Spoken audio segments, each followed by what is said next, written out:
Sir ನೀವು ಹೇಳಿದ್ರಿ ವೀರೇಂದ್ರ ಹೆಗ್ಗಡೆ ಅವರೇ ಒಂದು ಪಾಯಿಂಟಲ್ಲಿ ಎದ್ದು ಕಂಡು ಬರ್ತಾರೆ ಅಂತ ಹೇಳಿ. ಸೊ ವೀರೇಂದ್ರ ಹೆಗ್ಗಡೆ ಅವರು ಈ ಸಿನಿಮಾ ಪೂರ್ತಿಯಾಗಿ ಕಂಡು ಬರ್ತಾರಾ, ಅಥವಾ ಜೊತೆಗೆ ಅವರಿಗೆ ಡೈರೆಕ್ಟ್ ಮಾಡೋದಕ್ಕೆ ನಿಮ್ಗೇನಾದರೂ ಕಷ್ಟ ಆಯ್ತಾ, ಅಥವಾ ಆ ಒಂದು ಅನುಭವ ಹೇಗಿತ್ತು? ಇಲ್ಲ, ಪೂರ ಪಿಕ್ಚರ್ ಬರೋದಿಲ್ಲ.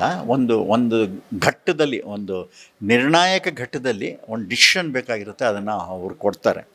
ಯಾಕೆಂದರೆ ನಾವು ಯೋಚನೆ ಮಾಡಿದ್ವಿ, ಯಾರ ಕೈಲಿ ಹೇಳಿಸೋದು, ಯಾರು ನಟರನ್ನ ಹಾಕೋಣವ, ಇಲ್ಲ ಪಾಲಿಟಿಷಿಯನ್ ಹಾಕೋಣವ, ಇಲ್ಲ ಯಾವ್ದಾರ ಮಠಾಧೀಶ್ವರನ್ನ ಹಾಕೋಣ ಅಂತ. ಪ್ರತಿಯೊಂದಕ್ಕೂ ಏನಾದರೂ ಕಾಂಟ್ರವರ್ಸಿ ಇರುತ್ತೆ. ಒಬ್ಬ ಕ್ಲೀನ್ ಮ್ಯಾನ್, ಒಬ್ಬ ದೈವಿ ಪುರುಷ ಬೇಕು ಅಂದಾಗ ನನಗೆ ಮನಸ್ಸಿಗೆ ಬಂದಿದ್ದೆ ಹೆಗ್ಗಡೆಯವರು. ನನಗೆ ಹೆಗ್ಗಡೆಯವ್ರಿಗೆ ತುಂಬ ಒಂದು ಆತ್ಮೀಯವಾದ ಸಂಬಂಧ. ಸುಮಾರು ನಮ್ಮ ಮನೆಗೂ ಅವ್ರಿಗೂ ಅವ್ರ ತಂದೆ ಕಾಲದಿಂದ, ನಮ್ಮ ತಂದೆಯವರು ಧರ್ಮಸ್ಥಳ ಮಹಾತ್ಮೆ ಅಂತ ಒಂದು ಪಿಕ್ಚರ್ ಮಾಡಿದರು. ಅಲ್ಲಿಂದ ಹೆಗ್ಗಡೆಯವರು ಆ ಚಿತ್ರದಲ್ಲೂ ಒಂದು ಚಿಕ್ಕ ಕ್ಯಾಮಿಯೋ ಪಾರ್ಟ್ ಮಾಡಿದರು.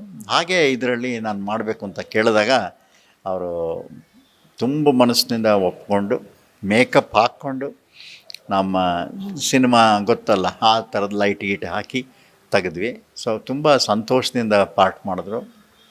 ಅದನ್ನು ಆದಮೇಲೆ ಈ ಗಲಾಟೆಗಳ ಮಧ್ಯ ನನಗೆ ಒಂದು ಸ್ವಲ್ಪ ಫೋನ್ ಕಾಲ್ಗಳು, ತೆಗೀರಿ ಅದನ್ನು, ಬೇಡ ನಿಮ್ಮ ಚಿತ್ರದಲ್ಲಿ ಅದನ್ನು ಇಡಬಾರ್ದು ಅಂತ. ನಾಳೆ ನೀವ್ಯಾರು ಅದನ್ನು ಡಿಸಿಷನ್ ಮಾಡೋಕ್ಕಲ್ಲ, ಅದು ಪಿಕ್ಚರ್ ನಂದು, ನೀವೇನು ಮಾಡ್ತೀರಿ ಮಾಡಿ, ನಾವು ಏನು ಮಾಡಬೇಕು ನಮಗೂ ಗೊತ್ತು. ನಮಗೆಲ್ಲದಕ್ಕಿಂತ ಹೆಚ್ಚಾಗಿ ಧರ್ಮಸ್ಥಳದ ಮಂಜುನಾಥನ ಪ್ರೊಟೆಕ್ಷನು, ಅಣ್ಣಪ್ಪನ ಪ್ರೊಟೆಕ್ಷನ್ ಇದ್ದೇ ಇರುತ್ತೆ.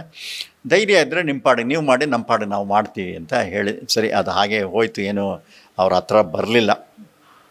ಹೀಗಾಗಿ ಅವರು ಮಾಡಿದ್ದು ನನಗೆ ಅದೊಂದು ಪಿಕ್ಚರ್ಗೆ ಒಂದು ದೊಡ್ಡ, ಆ ಟೈಮಿನ ಕಥೆಯಲ್ಲಿ ಒಂದು ಅದ್ಭುತವಾದ ಒಂದು ಅನುಭವ ಸಿಗುತ್ತೆ.